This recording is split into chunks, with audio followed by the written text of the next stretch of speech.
Good morning, students. Hope you all are keeping well. In the previous class, we have gone through the 14 principles of management being given by Henry Fayol. In today's class, we'll go through the principles of scientific management being given by F.W. Taylor, that is Frederick Winslow Taylor.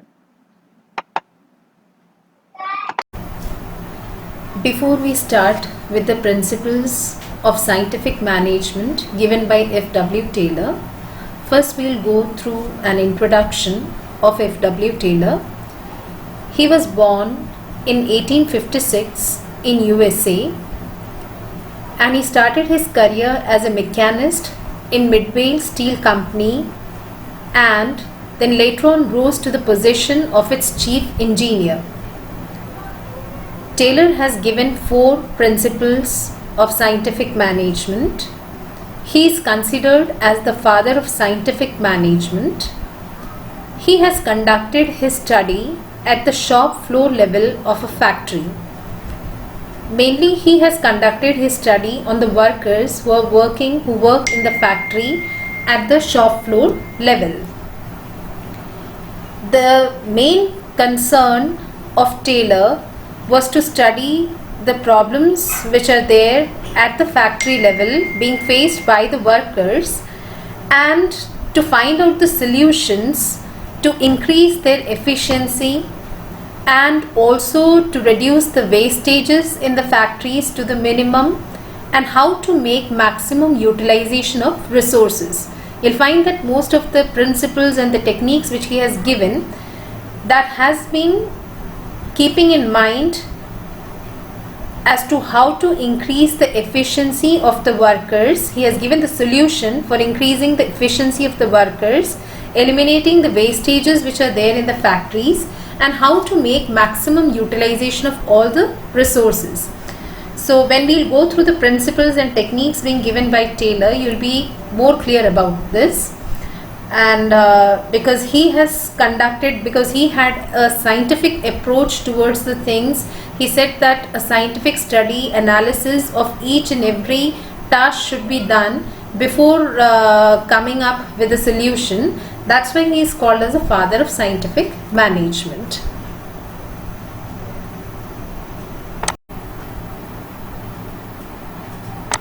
Before we start with the principles of scientific management, let us first understand the meaning of scientific management. The meaning is here itself in the term scientific management. It means the application of science to management. The application of science to management. That is, it refers to conducting business activities according to standardized tools, methods and trained personnel so as to have increased output through effective and optimum utilization of resources. Hence, it stresses that there is always one best way of doing things. As we know that Taylor has basically stressed upon scientific study and analysis of each and every task being performed in the organization and then finding out the solutions for increasing the efficiency of the workers, for the optimum utilization of the resources. So that is the meaning of scientific management. Now coming to the next topic, that is principles of scientific management. As we have seen, Fayol has given 14 principles of management. Taylor has given 4 principles of scientific management. The first principle is science, not rule of thumb. Second is harmony, not discord. Third is cooperation, not individualism.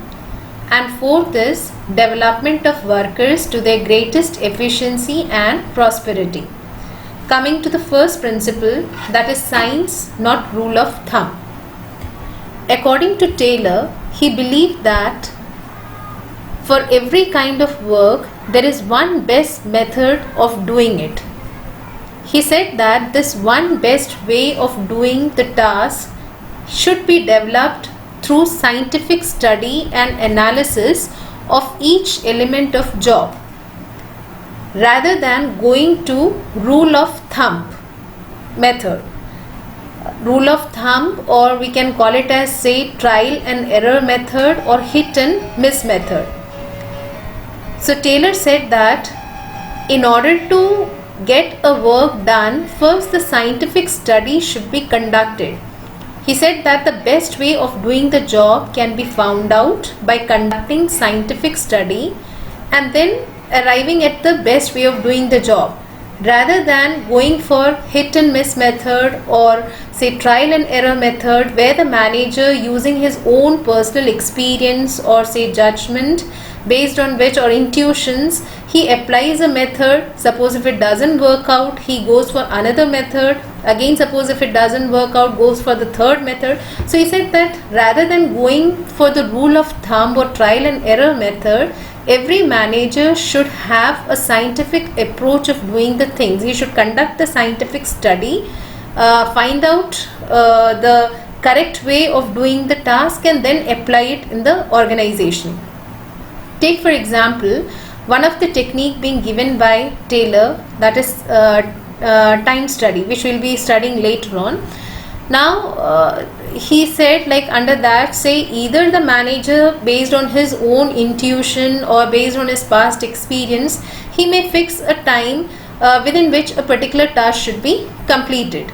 But then it's not always necessary that that may be correct approach. So here rather he said that rather than based on intuitions fixing the time in order to complete the task, he said that scientifically the study should be conducted, which he called as time study, whereby the employees should be observed while they are doing the task, and it should be observed that what is on an average time being taken by a person of say reasonable skill in order to complete the job.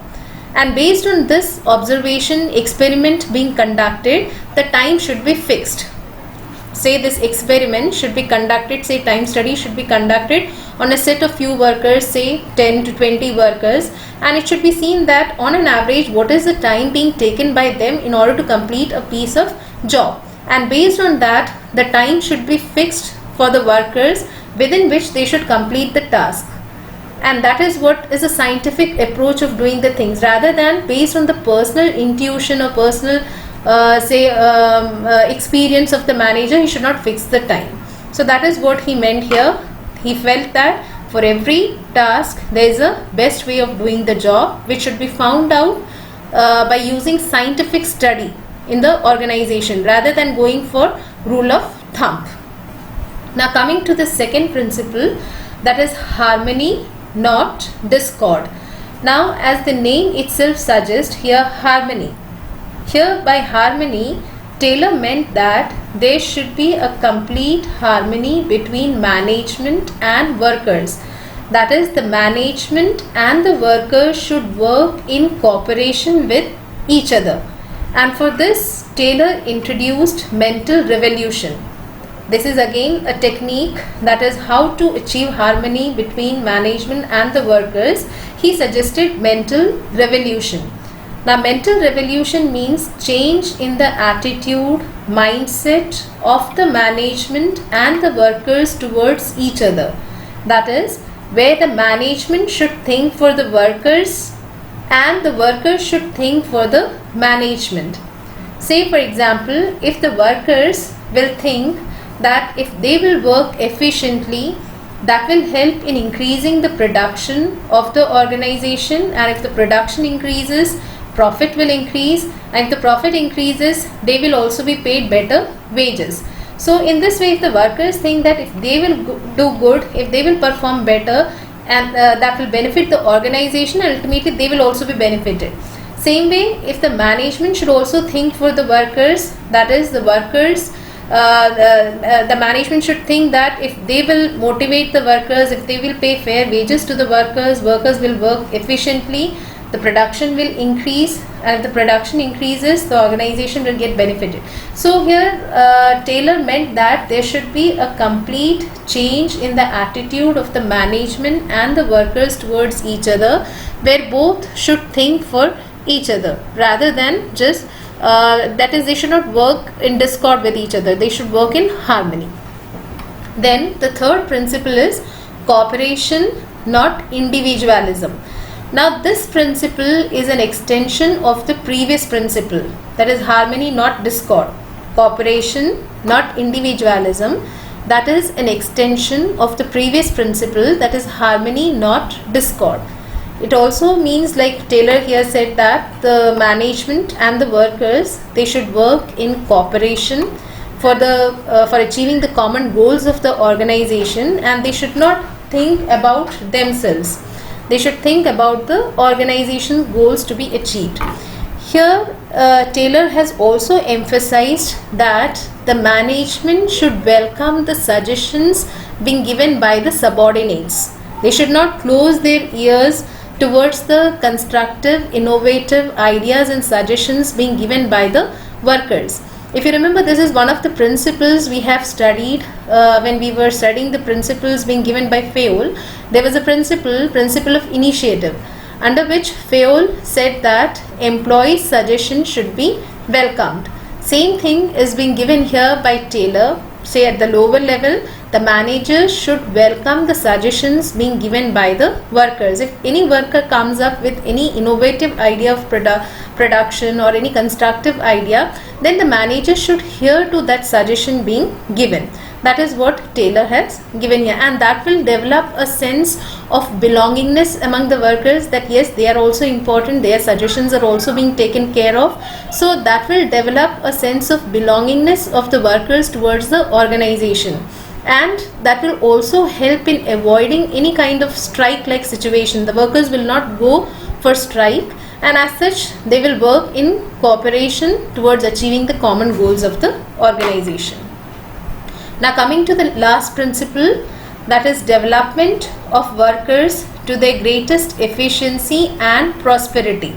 See, the meaning is here itself of the principle, development of workers, that is the management should take all the steps to develop the workers to their greatest efficiency and prosperity. Here Taylor said that management should make an effort to develop the workers to their greatest efficiency, to increase their efficiency and prosperity. And for this, Taylor said that the effort should be made by the management right from the time of the selection of the workers. The time when the workers are being selected, at that time the effort should be made, that is, they should be scientifically selected. Through the scientific procedure, they should be selected so that right person is placed on the right job. That is, the people who are capable are being appointed for the job, and if right person is appointed for the right job, then he will be doing that work efficiently as well. Then training should also, after they are being recruited, after they are being selected, proper training should also be given to the workers so that their efficiency increases. Their efficiency becomes maximum. So this is what Taylor said here, that is, the workers' skill should be developed to the greatest efficiency, which will be beneficial for the organization, because if the workers are efficient, they will contribute to the maximum for the organization. The production will increase and that will benefit the organization. And for that, here Taylor stresses upon the training being given to the workers.